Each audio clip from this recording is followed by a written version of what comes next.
Entitled Mother story where she's in a car dealership and she's trying to buy a car when she gets this brilliant idea to start messing with OP and steal something very valuable.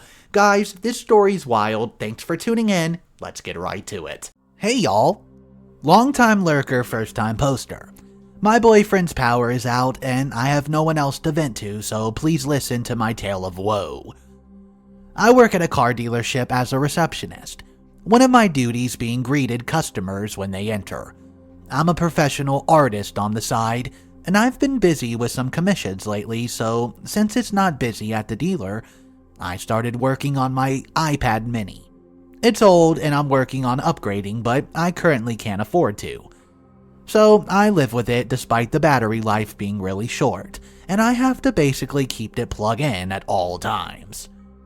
During my lunch, I was in the waiting area doing more work when a kid, a little girl no older than 4, came up and watched me work. This happens a lot when I draw in public, and usually the kids just ask a lot of questions. But this nice girl was very quiet, and just had this look of amazement. So I just let her be. Her mother, the entitled mother in the story, was nearby at a salesman's desk, working on purchasing a new car, which is a long and no doubt boring process. The salesman working with her walked away, which at my dealership they do very often to retrieve paperwork, talk to the finance managers, etc.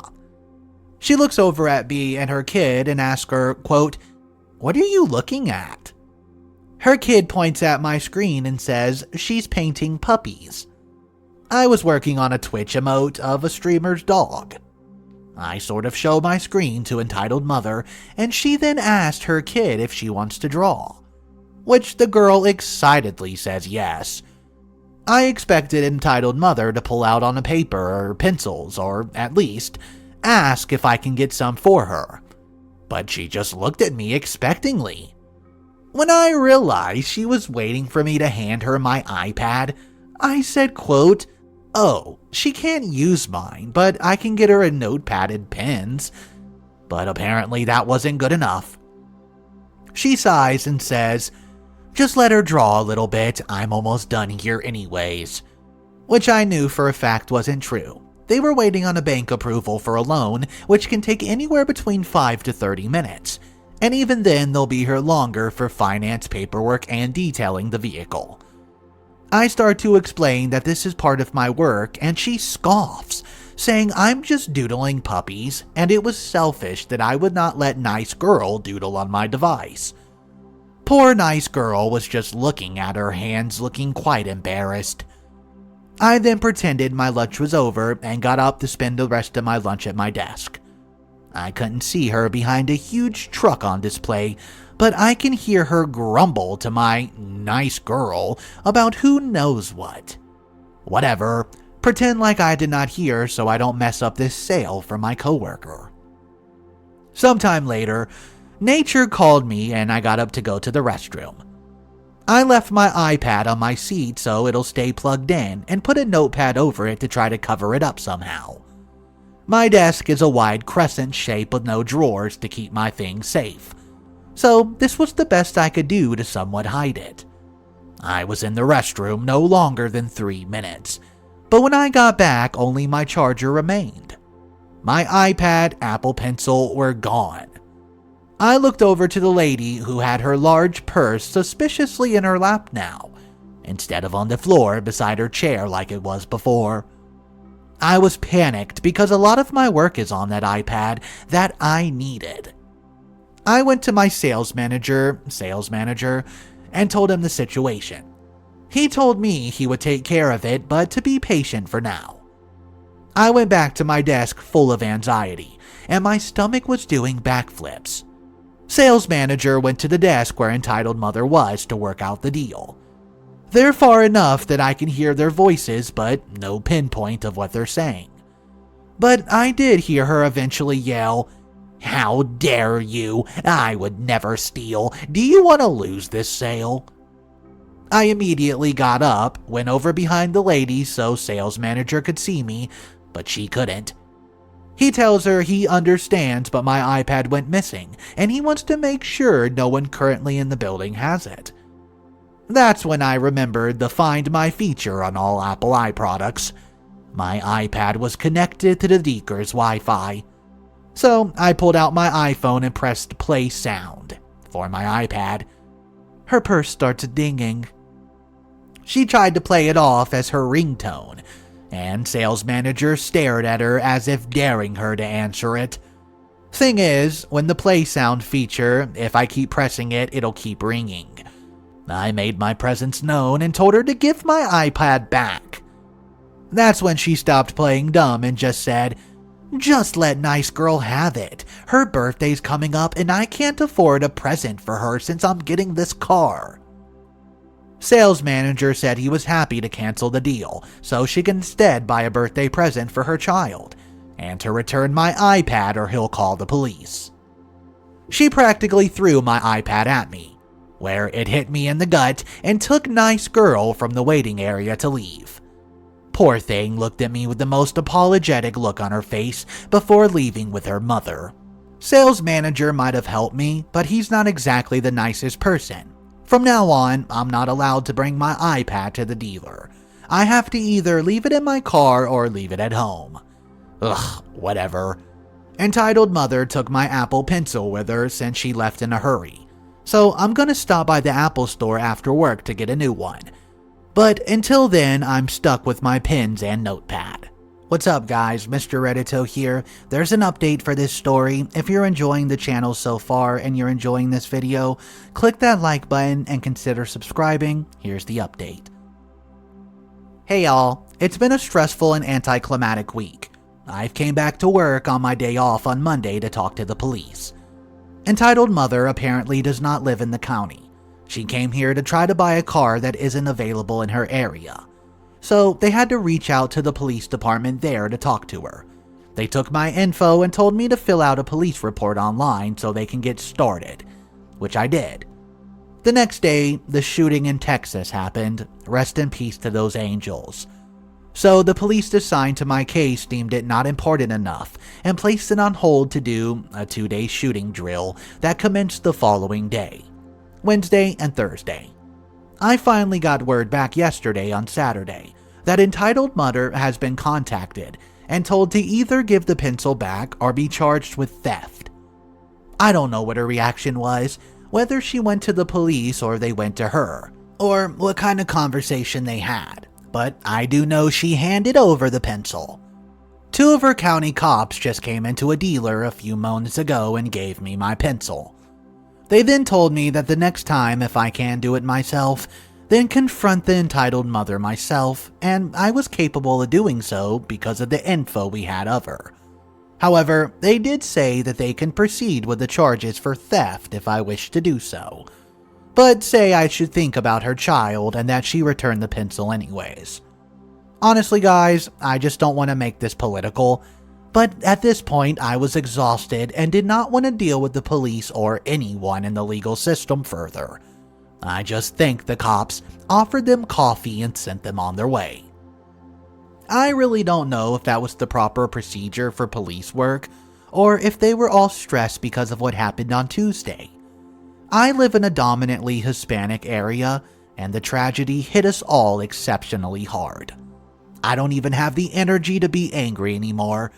I'm just really tired and happy to have my pencil back. Now I have 2. I'll probably give my newer one to my little cousin who wants to follow in my art footsteps. She doesn't have an iPad, but her sister does, so maybe she can let her use it, I don't know.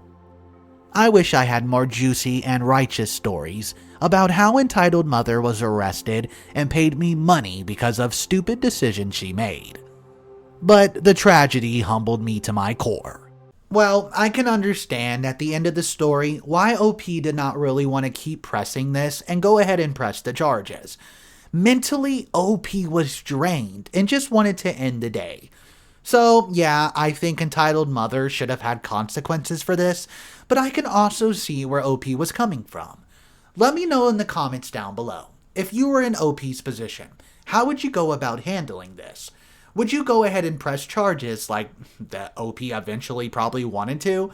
Or would you just go with what the cops were saying and just let it slide since you got your pin back? Guys, I would love to hear your opinion on this. One of the comments said, "Sorry, did the cops actually say that next time? OP should have accessed the dealership files for personal information on someone and then go and confront them herself to get her stolen property back? That sounds spectacularly bad advice." Yeah, that did sound like bad advice from the cops. But let me know what you would do, comment section below. We're going to turn our attention to the final story of the day that comes absolutely complete with updates. 29-year-old male, soon-to-be ex-husband, seems to feel entitled to another chance with me, 28 female. My husband and I have been together for almost 8 years, married for 2.5 of those. Last May 2019, we separated seemingly overnight. He left me and our toddler and moved back to his hometown. There was never a solid reason given, just that he felt we should have never gotten married. In July, he changed his tune and wanted to be a family again. He was still at his job in his hometown, so I decided I would ride it out at my job in a different city for a couple of months to build my resume, and then start looking for other jobs in his hometown. After 6 months of a brutal commute, taking care of our child during the week, by myself, and driving to his hometown every weekend, interviewing and basically bending over backwards, I finally landed a great job in December. A week before I was to move into the new house we were buying together and start my new job, I found out he's been having an affair. He begged and pleaded me to stay with him, said he'll break off all contact, and I foolishly agreed to give him another chance. 2 days later, while I was back in a different city and completing my last week of work at my old job, he unblocked her on everything and liked her pictures on Instagram. I was devastated. On top of that shit show, he kicked me out of the house we were supposed to move in together, and I had to find a new place to live in 2 days before starting my new position. We've lived separately ever since. He has said and done so many hateful things in this time period and said so many times that he wants a divorce that I've lost count. Up until a month ago, he was still maintaining contact with her. I saw her car at his house, took pictures for lawyers, etc. And he admitted that he's been talking with her still. I stopped doing the pick-me dance about a month ago and stopped reaching out to him besides contacting about our children. Now, he suddenly changed his tune and is, quote, desperate to get me back and will do anything.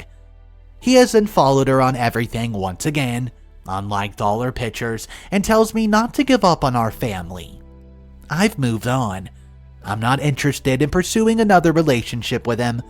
He's hurt me deeply, and I feel like I've been ducked over by him so many times that I've lost count. How can I tell him there isn't a chance without sounding like I'm completely heartless? I still want to be able to maintain a strong co-parenting relationship with him. So I am friendly to him, but he seems to take that as I want him back. I've relayed to him my feelings, but they fall on deaf ears. He says he'll never stop trying to get our family back, and does not want a divorce. I do. Does anyone have advice? What's up, guys? Mr. Reddito here. Don't forget to drop your comments down below. Show a little bit of support by pressing that like button. There's a complete update for this story, so let's go ahead and hop right into it. Well, turns out my gut instinct was right. The entire time he was begging for another chance and promising, quote, this time would be different, cue eye roll, he was still sleeping with the affair partner and telling him he loved her and would do anything to make it work with her. It didn't even hurt me to find it out. I was that unsurprised. It just helped me to stop feeling guilty. I divorced his ass. I thank the universe every day that he's no longer connected to me in a romantic way. It feels like an enormous weight has been lifted off my shoulders. Shortly after my original post, I met someone by chance at a wedding and fell in love. This person is everything my ex-husband was not. The kindness, compassion, and respect they show not just me, but to my daughter as well, is something far from a dream. I never knew love could be so easy. To anyone in a loveless marriage reading this, leave. Do the hard thing, especially if they have a pattern of leaving, returning, and cheating. Lord knows I was terrified to cut the cord. At one point in time, I was actually starting to feel bad for the guy because he was begging me every single day for another chance. He tried to convince me that getting a divorce would ruin my future, our daughter's future, and that she would come from a broken family. But it was the exact opposite. It was broken already and I fixed it. Once I made up my mind that divorce was the best option, I absolutely thrived. I learned independence. I found how to be happy on my own. I found happiness in a partner. Life has never been so sweet.